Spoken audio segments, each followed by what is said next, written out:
사사기 4장 우리 17절에서 21절에 있는 말씀 우리 함께 읽도록 합니다. 시스라가 걸어서 도망하여 긴 사람 헤벨의 아내 야엘의 장막에 이르렀으니 이날 하솔왕 야빈과 긴 사람 헤벨의 집 사이에는 화평이 있음이라. 야엘이 나가 시스라를 영접하며 그에게 말하되 나의 주여 들어오소서, 내게로 들어오시고 두려워하지 마소서 하며 그가 그 장막에 들어가니 야엘이 이불로 그를 덮으니라.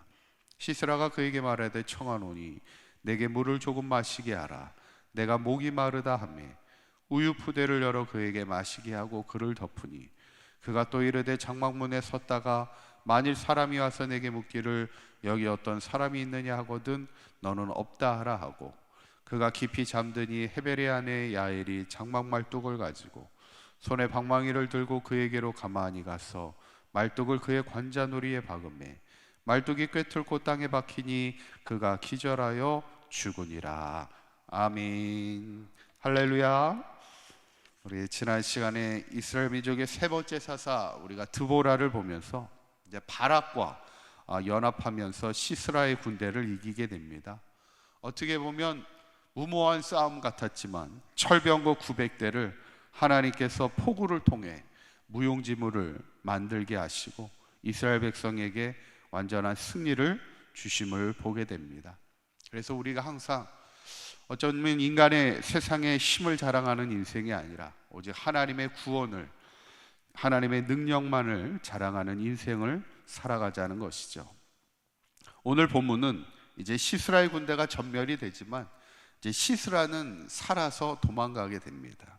그때 오늘 성경에 보면 결국 이제 시스라가 죽음을 당하게 되는 이야기가 오늘 소개되어 있는데 17절에 있는 말씀을 보면 이제 시스라가 걸어서 도망하여 겔 사람 헤벨의 아들 야엘의 장막에 이르렀다, 이렇게 성경에 기록되어 있어요.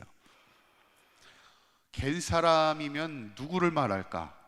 성경에 보면 대표적인 겔 사람이 있습니다. 그 사람이 누구냐면 모세의 장인이었던 이드로입니다. 모세가 애굽에서 도망하여서 미디안 광야로 도망갔을 때 이제 이드로의 집에 이제 거하게 될 때 이 이드로가 대표적인 겔 사람이에요. 그러니까 어떻게 보면 오늘 성경에 보면 시스라가 겔 사람 집에 들어간 이유 중에 하나는 뭐냐면 하솔왕과 겔 사람 사이에는 화평이 있었다. 어떻게 보면 이렇게 유대 관계를 잘 맺고 있었다라는 이야기죠. 그러니까 안심하고 그 집안에 들어가게 되었다는 얘기지만 사실은 이 겔 사람은 이드로와의 연결이 있어서 어떻게 보면 이제 야엘은 이스라엘 편의 사람이라는 얘기를 하고 있는 겁니다. 어쩌면 하나님이 다 그렇게 만들어가고 이끌어가고 계시는 것을 우리가 보게 됐죠. 그래서 야엘이라는 여인이 어떻게 합니까? 시스라가 장막에 들어오게 하고 그리고 그가 물을 달라 할 때 우유를 주어 마시게 합니다. 어쩌면 전쟁을 하는 동안 많이 지쳐있고 시스라 혼자 도망을 와 있으니까 그만큼 지쳐있는 시스라가 얼마나 피곤했겠어요. 그러다 보니까 우유를 마시고 잠을 자게 됩니다. 그때 어떻게 해요? 야엘이 21절에 보면 그가 깊이 잠들 때 야엘이 장막에 말뚝을 가지고 와서 그의 관자놀이를 꿰뚫고 그를 죽이게 되는, 어떻게 보면 참 대단한 사건을 나타나게 됐죠. 야엘이라는 한 여인이요, 한 나라의 군대 장관을, 그것도 장막을 하는 그 말뚝을 가지고 군대 장관을 죽였다는 거예요. 제가 학생 시절에는 저희 때만 해도 이렇게 수련회를 가면 텐트를 많이 가지고 갔습니다. 그때는 한참 텐트 문화여서 텐트를 가지고 이렇게 수련회를 가고 그랬는데 제일 먼저 수련회 도착하면 뭐 하는 거예요? 텐트를 칩니다. 근데 보통 누가 텐트를 쳐요? 남자들이 텐트를 치잖아요. 왜냐하면 특히 텐트를 칠 때는 조립도 해야 되지만 또 말뚝을 박아야 되기 때문에 남자들이 보통 텐트를 칩니다. 근데 당시 이 팔레스타인의 문화를 보면은 말뚝 치는 일은 누구의 일이에요? 보통 여자들의 일입니다. 왜냐하면 남자들은 일을 하러 밖으로 나갑니다. 특히 지금같이 이 겔 사람들은 말뚝을 박았다는 얘기는 뭐냐면 유목민이라는 거예요. 텐트를 계속 옮겨 다니면서 양을 쳐야 되기 때문에. 왜냐하면 양을 한 곳에 거주하면서 양을 칠 수가 없어요. 왜냐하면 이곳에서 풀을 먹이다가 이제 여기 있는 풀이 다 떨어지면 또 다른 곳에 가서 풀을 먹여야 되기 때문에 그만큼 장막을 계속 옮겨 다니는데, 특히 남자들이 이제 양을 치다 보면 계속 바깥에 있어요. 그래서 어쩔 때는 며칠 동안 들어오지 않습니다. 왜냐하면 풀을 찾으러 멀리 갔다 오게 되면 남자들은 보통 며칠 동안 그냥 그 들에서 그냥 잠을 자면서 양에게 풀을 먹이다가 이렇게 돌아오기도 하고, 그러다 보니까 장막에 관련된 일을 보통 여자가 당시는, 그래서 말뚝을 치는 일도 여자들이 능히 그렇게 할 수 있죠. 그래서 아마 그 당시에 이제 여자들이 말뚝을 칠 수 있을 정도의 힘을 가지고 있다 할지라도 한 나라의 군대 장관을 죽일 수 있을 정도, 관자놀이 이 옆을 말뚝으로 쳐서 죽인다, 참 대단한 것. 이것은 결국 하나님이 그에게 그렇게 할 수 있도록 힘을 주셨다는 얘기죠. 사실 이 드보라의 이 사건을 이렇게 가만히 보면 다볼산의 전투를 이기게 하셨던, 그 주도하게 했던 것은 드보라를 통해, 한 여인 사사 드보라를 통해 이기게 하셨고, 또 결국 마지막 시스라의 군대 장관을 죽여 최후의 승리를 얻게 하신 것은 바로 야엘이라는 한 여인을 통하여 하나님이 역사하는 것을 보게 되지요. 그런데 오늘 이 시스라의 죽음은 결국 무엇을 지금 말하고 있는 걸까? 왜 한나라 군대 장관이 여인의 손에 죽은 것을 굳이 이야기하고 있을까? 이것은 시스라의 죽음은 수치스러운 죽음입니다. 어떤 죽음이라고요? 수치스러운 죽음입니다. 한 여인으로부터 죽임을 당한다. 그 당시에는 그게 가장 큰 수치예요. 성경에 보면은 수치스러운 죽음에 대한 이야기들이 이렇게 나와요.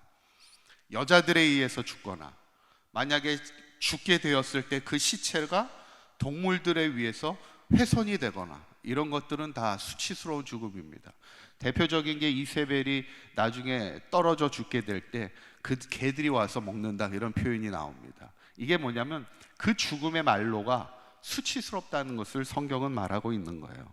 결국 하나님은 이스라엘 백성을 대적하였던 원수들을 수치스럽게 하시고, 결국 이스라엘에게는 영광스러운 승리를 주셨다는 것을 오늘 결론적으로 말씀하고 있는 거예요.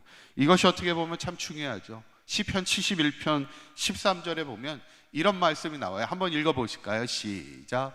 내 영혼을 대적하는 자들이 수치와 멸망을 당하게 하시며 나를 모하려 하는 자들에게는 욕과 수욕이 덮이게 하소서. 시편 기자의 어떤 보면 인간적인 가장 기도입니다. 나를 대적하려는 자들에게 하나님 수치와 멸망을 당하게 하시고, 나를 모해하려는 자들에게 욕과 수욕이 덮이게 해달라는 거예요. 어쩌면 이것이 인간적인 가장 기도인가 봅니다. 오늘 본문을 통해서 결국 하나님은 어떤 하나님이에요?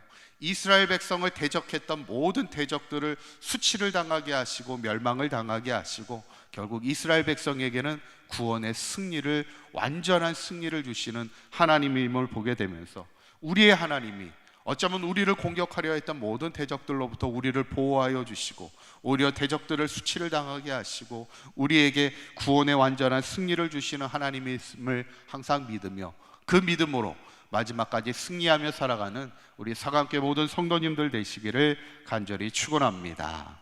기도하시겠습니다. 고맙고 감사하신 하나님, 오늘 야엘의 손을 통해서 하솔의 군대 장관 시스라가 죽음을 맞이하게 되며 하나님께서 대적들을 수치를 당하게 하시고 이스라엘 백성에게는 승리의 영광을 주심을 보게 됩니다.